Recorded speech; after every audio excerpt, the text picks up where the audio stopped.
સુધારક અને ધાર્મિક નેતા પણ હતા.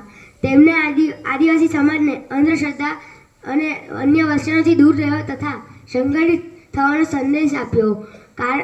તે જ કારણે તેમને આદિવાસીઓ તેમને ધરતી આબા કહીને પૂછે છે. તેમની ભારત સરકાર દ્વારા તેમની જન્મ જયંતિનો દર વર્ષે જનજાતીય ગૌરવ દિવસ તરીકે ઉજવવામાં આવે છે, જે આદિવાસી સમુદાયના ઇતિહાસ અને સંસ્કૃતિને રાષ્ટ્રનો મુખ્ય ધારામાં ગૌરવપૂર્ણ સ્થાન આપવામાં આવે છે. પ્રયાસ કરવામાં આવે છે. ગુજરાતમાં પણ રાજપીપળા ખાતે બિરસા મુંડા આદિજાતિ વિશ્વવિદ્યાલયની સ્થાપના કરવામાં આવી છે, જે આદિવાસી યુવાનો શિક્ષણ અને વિકાસ માટે કાર્યરત છે.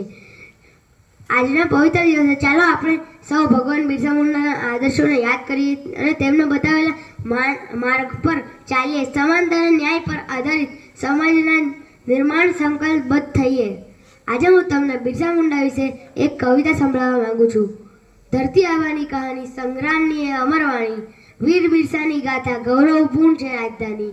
રાંચીની માટીમાંથી જન્મેલો સિંહ, આદિવાસીઓના હક માટે લડ્યો છે વીર. ધન્ય છે એ ધરતી જ્યાં બિરસા મુંડાનો જન્મ થયો. આઝાદીની ચિંગારી પ્રગટાવી, ગુલામીનો સાંકળો તોડી. જય બિરસા મુંડા, જય ભારત.